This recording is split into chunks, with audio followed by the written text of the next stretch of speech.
देश में नीट और जेईई के ऊपर में बड़ी बहस चल रही है। सुप्रीम कोर्ट तक मामला पहुंच गया है। सबसे बेसिक सवाल जो है कि क्या ये एग्ज़ाम होने चाहिए या नहीं।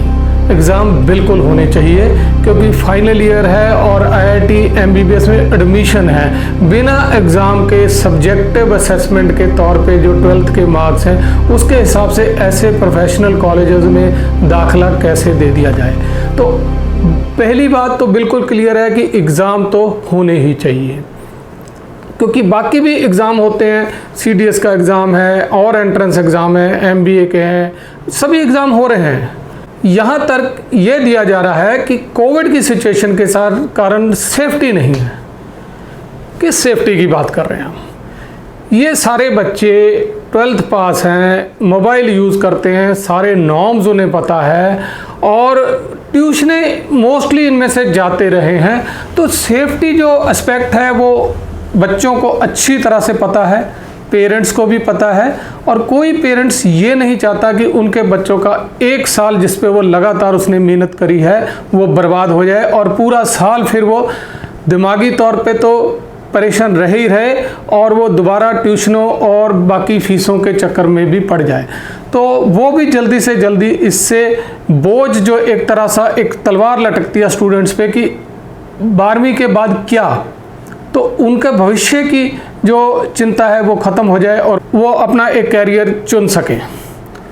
अब यहाँ सेफ्टी की बात करते हैं कि कोरोना के कारण सेफ्टी, हम सब देखते हैं कि किस तरह से कोरोना की सेफ्टी के ऊपर धज्जियाँ उड़ाई जा रही हैं लीडरों द्वारा, इन्हीं पार्टियों द्वारा जो आज सुप्रीम कोर्ट में घूम रही हैं। किस तरह लोगों की रैलियां करी जा रही हैं, किस तरह प्रोटेस्ट किए जा रहे हैं और किस तरह भोले भाले लोगों को कोरोना के खिलाफ जो एक्सपोज किया जा रहा है। हमारे लोग भी अगर हम देखें तो क्या चालान काटने या बिना कहने के बावजूद कोई सेफ्टी प्रिकॉशन ले रहा है? बिल्कुल नहीं। इसलिए तो कोरोना इतना बढ़ रहा है।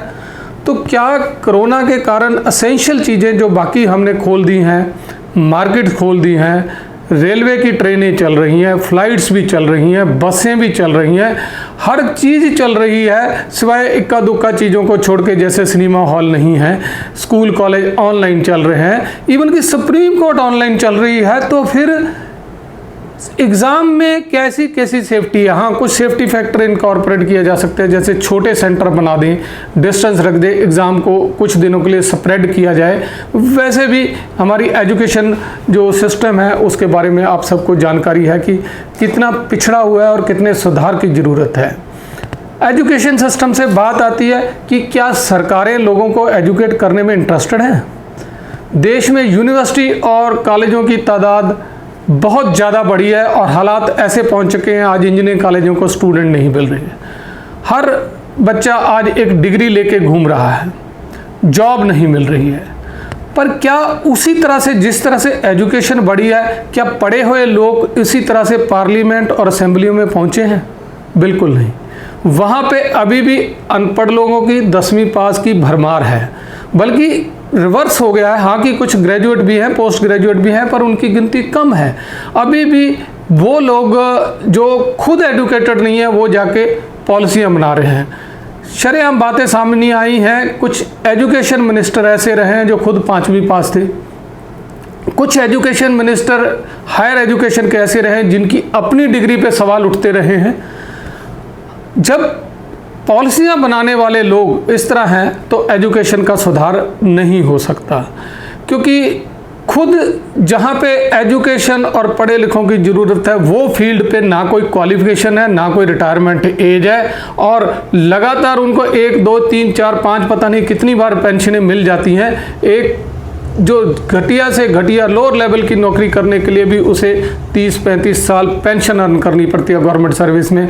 और धन्य है हमारा देश जहाँ एमपी एमएलए को ना कोई क्वालिफिकेशन और ना कोई रिटायरमेंट एज और ना कोई स्क्रीनिंग, एक कुर्सी दे दी जाती है, साथ में पेंशन दे दी है। जितनी बार वो एमएलए एमपी बनता है उतनी बार लगातार पेंशनें और मिलती हैं। साथ ही साथ उसका इनकम टैक्स भी 5 स्टेट्स में सरकार दे रही है। तो क्या ये मजाक नहीं है कि जो लोग कानून बना रहे हैं आज वही लोग सड़कों पे लोगों को भड़का रहे हैं कि एग्ज़ाम हो, दूसरी तरफ ना हो। एग्ज़ाम होना चाहिए, सेफ्टी प्रिकॉशन के साथ होना चाहिए। सेफ्टी प्रिकॉशन ली जा सकती हैं। अगर सुप्रीम कोर्ट ऑनलाइन काम कर सकता है तो ये एग्ज़ाम भी ऑनलाइन हो सकते हैं। छोटे छोटे बच्चों में कोई बड़ी प्रॉब्लम नहीं है। तो इन चीज़ों से बहकावे में ना आए और मुद्दा ये उठाएं कि एग्ज़ाम हो पूरी सेफ्टी का साथ हो, हर जगह में मास्क पहनना लाजमी है। तो उसी तरह ये चीज़ें को लागू करते हुए एग्ज़ाम हो ताकि बच्चों का जो 1 साल है बचाया जाए। ये बच्चे सिर्फ भारत में रहने वाले नहीं है, इन्होंने विदेशों में भी जाना है। किसी ने आगे जाके मास्टर्स करनी है तो 1 साल बर्बाद करना बहुत बड़ी कीमत होगी और बहुत बड़ा खिलवाड़ होगा इन बच्चों के साथ, इनके भविष्यों के साथ और इनके पेरेंट्स के साथ। धन्यवाद। जय हिंद।